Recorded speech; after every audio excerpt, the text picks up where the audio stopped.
पिछले 2 सालों से हम आरसीएम कर रहे हैं। मेरी मजबूरी थी आरसीएम करने की। मेरी पढ़ाई BA ATD CTC commercial painting Aurangabad में शुरू में मेरा एजुकेशन हुआ। वहाँ पर प्राइवेट स्कूल में टीचर का काम किया और जहाँ पे अभी मैं रहता हूँ वहाँ मेरी ससुराल है और ससुराल में अभी रहता हूँ। वहाँ पर इसलिए आया था ससुराल में, तो वहाँ पे भी एक प्राइवेट स्कूल ज्वाइन किया था और वहाँ पे भी डोनेशन देके, आप सभी को डोनेशन के बारे में पता होगा। मेरे बाप दादा की जो स्टेट थी, खेती थी, उसमें का 1 एकड़ बेच के मैंने किसी चोर के हाथों में दे दिए। वो अभी तक लौटे नहीं है। मैं चोर इसलिए बोलता हूँ कि अभी वापस नहीं आए हैं। और ये जो मैंने किया है किसी ने भी करना नहीं चाहिए। आपके बच्चे भी पढ़ते होंगे, किसी चोर के हाथ में अपनी आमदनी मत दो। ये जो है ये सिस्टम इतना बढ़िया सिस्टम है। गए 3 सालों से दहातुंडे सर की, मेरा एक दूर का साला लगता है, मिलिंद धुलधुले, वो अभी ये सिस्टम से बाहर है। उसको आरसीएम पता ही नहीं, आरसीएम क्या चीज है। कुछ लोगों को झांक के देखने की आदत रहती है। ये देखो वो देखो वो देखो, इधर से कुछ हाथ लगेगा, इधर से कुछ हाथ लगेगा। ये सोच के वो अलग अलग कंपनी करना चाहता है। वो अभी भी सिस्टम से बाहर ही है। लेकिन जब वो मेरे पास आया था, हमारे तरफ आया था और बोल रहा था कि जीजा जी ऐसा है वैसा है, वो हेल्थ के बारे में बता रहा था। और उसने जो लाइकोपिन अपने हार्ट के लिए जो मेन है, हार्ट के लिए लाइकोपिन उसके मुंह से सुना था। और उसकी एजुकेशन 9वीं पास है, यानी कि 10वीं फेल। मैंने बोला अरे ये, और वो गांव में भी नहीं रहता, वो किसी काम के सिलसिले में बाहर पुणे मुंबई ऐसे सिटी में घूमते रहता है। और उसके मुंह से लाइकोपिन सुना मैंने, तो मैंने बोला ये एजुकेटेड लोगों को भी उतना पता नहीं है, ये तो हेल्थ के बारे में बहुत कुछ बता रहा है, तो कुछ तो भी इसमें है। तब से सर के साथ उसने पहले मुझे नंबर दिया और सर से आप बात कीजिए। तो सर की और मेरी पहचान नहीं थी, सर से मुलाकात भी नहीं थी। तो मैंने कॉल किया सर को और सर ने जो उस टाइम मुझे जो बताया, बस तब से मैं बिल्कुल सर के साथ हूँ।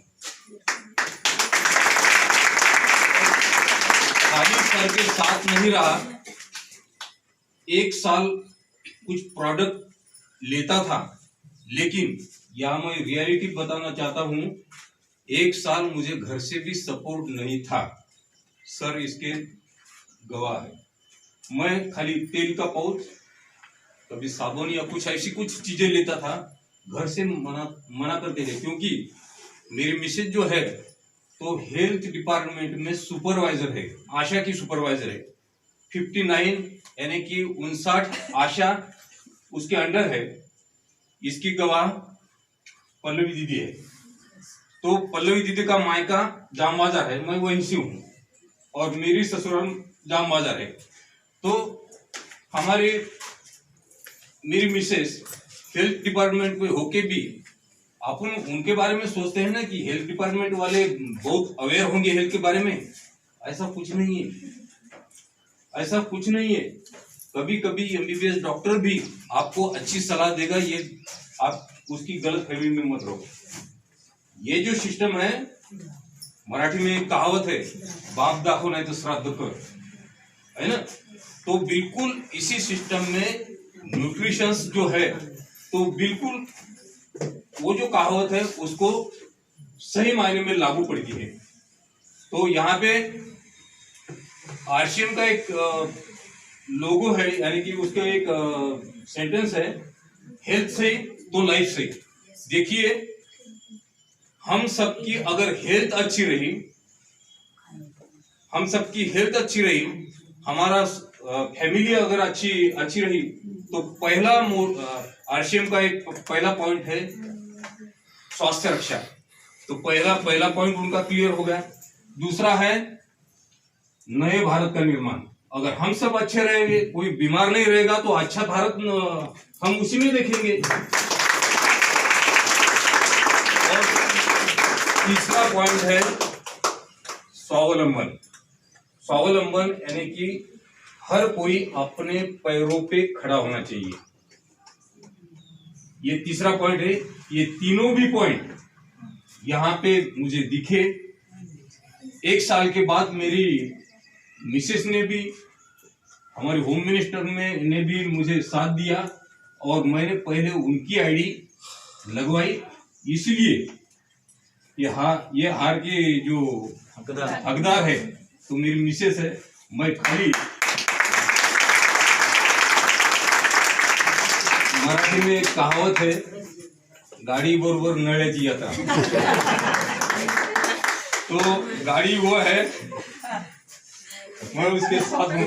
लेकिन ये देखो, जब मियाँ बीबी राजी तो क्या करेगा काजी अपनी तरफ बोलते हैं। तो मियाँ और बीबी ये दोनों संसार के 2 पहिए हैं। अगर ये 2 पहिए अगर साथ में चले ना, तो कामयाबी अपने हाथ में है।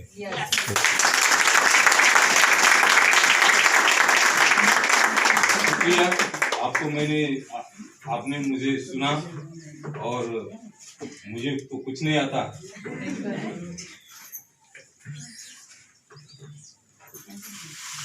जाते जाते एक शेर